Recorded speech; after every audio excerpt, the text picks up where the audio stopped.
J'étais entre 60 et 70 heures par semaine. J'ai commencé à entendre des mots comme machine de guerre à toute épreuve, machine de guerre qui n'arrête jamais, workaholic, travailleuse compulsive.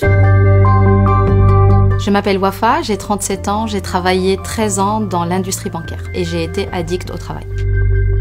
Le début de ma carrière en 2010 démarre de manière enthousiaste. J'avais la réputation d'une grande travailleuse sur qui on pouvait compter en cas de difficulté au travail. J'étais quelqu'un qui ne comptait pas ses heures. Travailler jusqu'à 20 heures, c'est une journée normale et basique où je n'ai pas fait beaucoup d'efforts. Travailler jusqu'à 22 heures, oui, ça commence à tirer. 1h, minuit. C'est pas quelque chose qui me choque. Pour moi, c'était la seule façon de travailler et de réussir. L'emprise, je l'ai sentie au moment où je n'arrivais plus à couper. J'étais sur les pistes de ski, j'attendais avec impatience la pause pour checker mes mails. J'étais en croisière dans un lieu paradisiaque en plein milieu des Caraïbes. Il n'y a pas de réseau. Tout ce qui m'importe, c'est pourquoi il n'y a pas de réseau ici. Cette addiction au travail a affecté mes relations familiales et amicales et même amoureuses. Il y a eu des ruptures à cause de ça. Il y a eu des amitiés auxquelles j'ai mis un terme. Et puis des reproches et des conflits. Mon entourage a essayé de m'alerter. Il y a cette image que m'avait renvoyée ma mère à un moment où elle me dit « Ma fille, on dirait une assoiffée qui continue de boire de l'eau de mer. Prends le temps de vivre. » Je me fermais à ces remarques et je ne les acceptais pas et donc je les ai pas traitées. Mon corps m'a envoyé plusieurs signaux. Ça a commencé par des problèmes de dos qui étaient liés à une prise de poids dont je ne m'étais pas rendu compte. Ensuite, en 2014, un matin, je me réveille très tôt pour aller travailler. Et en sortant de la douche, je suis pliée en deux. J'ai très très mal. Je suis conduite à l'hôpital et c'est là où on se rend compte qu'il y a eu une rupture de kyste ovarien, suite à quoi j'ai dû être hospitalisée en urgence. Pendant qu'on est en train de me préparer pour descendre au bloc, on me demande qui je souhaite prévenir. Et donc je prends mon téléphone et je préviens mon chef, mon responsable de l'époque, que j'allais au bloc et que j'allais probablement être absente quelques jours. C'était un épisode très marquant pour moi et qu'il est aujourd'hui par la façon dont je l'ai traité. J'appelle d'abord mon chef.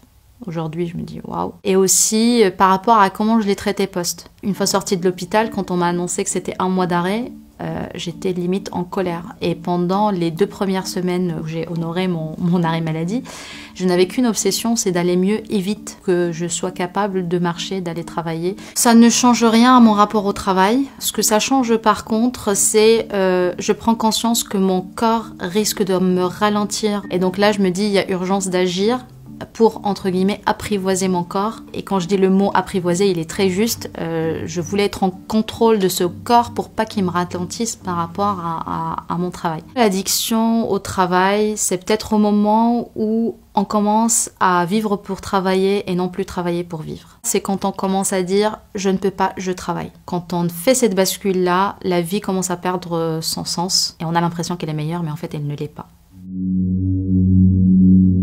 2021, je fais un burn-out aux petits oignons. C'était un effondrement complet. Ça s'est manifesté de manière assez aiguë et très très forte, très très vite. Je dormais peut-être 1 heure ou 2 sur le canapé dans la journée, pas la nuit. Forcément, le cerveau il commence à dérailler. À un moment, on n'arrive plus à contrôler ses émotions. On pleure, on ne sait pas pourquoi on pleure. Pour le coup, je m'isole vraiment de tout mon entourage. Et voilà, à un moment, j'ai atteint un point où j'aurais pu commettre l'irréparable et c'est là où je me dis il faut peut-être aller chercher de l'aide et c'est là où j'ai été voir mon médecin généraliste qui m'a arrêtée sur le champ. Tu as failli laisser ta vie au travail? J'aurais pu. Je pense que j'aurais pu. Le sevrage a été catégorique d'une traite et il était temps de reconstruire la relation que j'avais avec le travail. Je démissionne 1 an après, quasiment.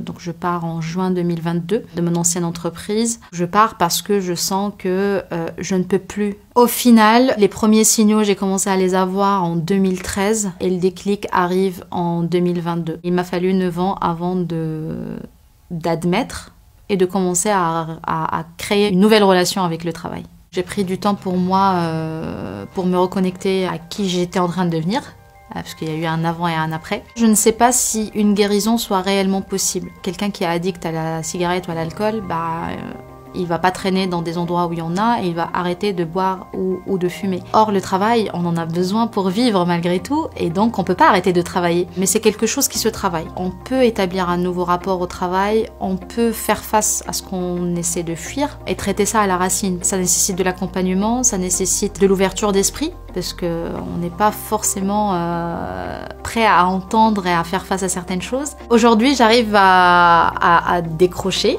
Le décrochage est quelque chose dont je découvre les joies depuis quelques temps. C'est-à-dire que quand j'ai fermé mon PC, j'ai fermé mon PC. Quand je suis au sport, je suis au sport. Quand je suis avec ma famille, je suis avec ma famille. On peut être engagé sans être addict. On est engagé au travail quand on est au travail. Et c'est pas pour rien qu'il y a eu un cadre qui a été posé pour le travail, qu'il y a des horaires qui sont posés pour le travail. L'addiction commence à partir du moment où on dépasse ce cadre-là. Je pense qu'il est urgent d'alerter et de mettre en place des dispositifs ou des solutions pour prévenir de ça. Souvent, les addicts au travail, ils ont tendance à être plutôt des éléments performeurs et on n'a pas envie de les perdre. Sauf qu'on n'en voit pas les travers aussi facilement que ça peut être le cas pour d'autres addictions. C'est nocif pour l'individu, c'est nocif pour la famille, c'est nocif pour l'entreprise et c'est nocif in fine pour la société.